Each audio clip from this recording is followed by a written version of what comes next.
Hi, this is Uncle Matt's D&D Studio. This is Matt Finch, and with me here I have James Spahn, who is the author of White Star and many other things. And he's just come out with a new edition of White Star. We'll talk about that. But also, James has done all kinds of stuff in the old school Renaissance, and so we're just going to basically drift from topic to topic wherever the wind blows us. So, James, first of all, you're probably too shy or humble or possibly mendacious to list all of the stuff you've actually written. So, in order to force you to give the old school resume, tell me what you have written on the freelance side and on your own hook. We'll start on the freelance side. I've done some freelance work for Frog God Games on products in the Lost Lands line, including an adventure for the Northland Saga. I did an adventure called the Riot Act associated with Bard's Gate. I did the entry in the Bard's Gate book on Tenkar's Tavern. Other freelance stuff, I did some freelance writing on Rocket Age, which is a pulp sci-fi RPG published by Why Not Games.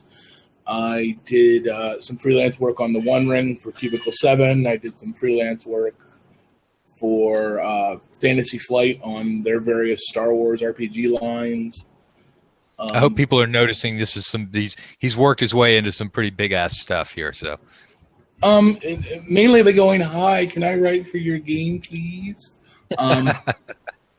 So, yeah, I mean, I've got it's all in fun though. I mean, yes, I got to work on Star Wars, and oh my god, I freaked out when I did, but it's because it's fun. You just want to do it.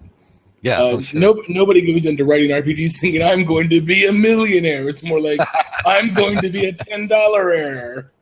Yeah, absolutely. So then, what about the stuff you've done on your own hook? Let's move into the OSR non-freelancing side.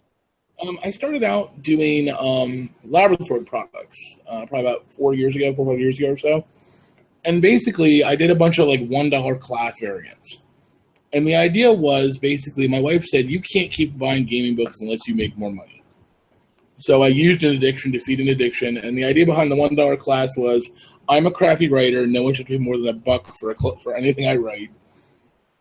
And I did that for probably 2.5 years, just did that like $1 stuff, and I do an adventure here, a little mini supplement there. And then Eric Tenkar was like, hey, dude, have you ever looked at Swords and Wizardry? And I was like, no, I'm pretty firmly entrenched in Labyrinth Lord. And he was like, no, give it a look. And that led me to Swords and Wizardry White Box, which got me a bit of notoriety, my supplements for that, because I saw that it was a great game, and there was not a lot of love for it. Like, there wasn't a lot of supplements, there wasn't a lot of material out there. And I was like, either nobody's interested in this, or nobody's done anything with it, or it's just kind of slipped through the cracks. So, and I'll throw in there that the reason why, which you probably didn't know at that point in time, you know it now, but I'm throwing it out for people who are watching it, since obviously myself and Marv, when we wrote White Box, which was basically me giving him the core rules, and then he worked it into White Box. Since I was doing stuff for Swords and Wizardry Core and Complete, which is basically the supplements added on to White Box. What I wanted to do was I wanted to leave an area of Swords and Wizardry that was for the DIY group of people, and rather than commercialize it with anything that I was doing on my side, the idea was to leave that for the fans or for other publishers or however that would develop. And so, getting back to your story, that's the niche that you spotted and stepped into. So take it away. Mm-hmm. And so I wrote like these little like 15-page supplements that were like monsters or rules or whatever. And I figured, okay, great. See if people like them. Maybe I'll make enough to buy a book or something. No big deal. And I was like, people just started buying them up, and I'm like, holy crap, there's a market for this. People like this stuff. I was floored. At one point, you talk about being too humble. This is something I'm really, really proud of. At one point, between my freelance work and my Barrel Rider game stuff, I had number 1, 2, 3, and 4 bestsellers on RPG Now at the same time. And I'm very proud of that. Yeah. I was like, oh my god, that's so cool. And 3 of them were 1, 2, and 3 were White Box stuff. Yeah. One Ring book. And so I was like, wow, there's really an interest here. So I wrote 3 adventures, a class, kind of class variant book, and a monster book, and a magic item book. And they were all, the idea was that if you had them in your hand, they would be the little saddle stitch digests. But I'm not good at layout and print stuff, so it was never going to happen. But I said, what if I put them all together and then I add additional materials so people don't feel like they're rebuying the same repackaged stuff? And that's where White Box Omnibus came out. And I feel like the Omnibus is really when I got noticed. Like, I've been around, I've been doing things for a while, but White Box Omnibus, I feel, is when I started to really get attention. And from there, I was like, people really like this system. And I was able to do a lot with it really simply. And I was like, I said, I'm never going to get to do anything as cool as Star Wars, so I might as well write the sci-fi game that I want. And that's where the genesis of White Star came from. White Star, the idea was, what if, instead of writing a game based on pulp fantasy in 1974, Gary had written a game based on pulp sci-fi in 1977. Okay, so let me jump in. Let me jump in here once again, just talking to the audience on stuff that you're not filling in on the gap. So at this point in time, after the White Box Omnibus, James has basically become the White Box guy in terms of, not that he's the only guy out there publishing for it, but that White Box Omnibus sort of put him in the position of sort of the central person, that was doing it. And you had more products out there for White Box, and you're just sort of seen as the third party publisher. It's kind of become the thing I'm known for. Yeah. I'd also like to point out that Charlie Mason did a great White Box Fantastic Medieval Adventure game. I'd like to point that out. It's a really good product. But anyway, I digress. Yeah, because that happens way later in time. Yeah. So okay, so go for it. So you're writing White Star now. And White Star was like this mad dash. It went from concept to finished first draft in 6 weeks. I was just plowing through it, throwing all kinds of nods to pulp sci-fi, from stuff that was a nod to Doctor Who or John Carter of Mars. Obviously, there's a lot of Star Wars in there, elements in there, and things like that.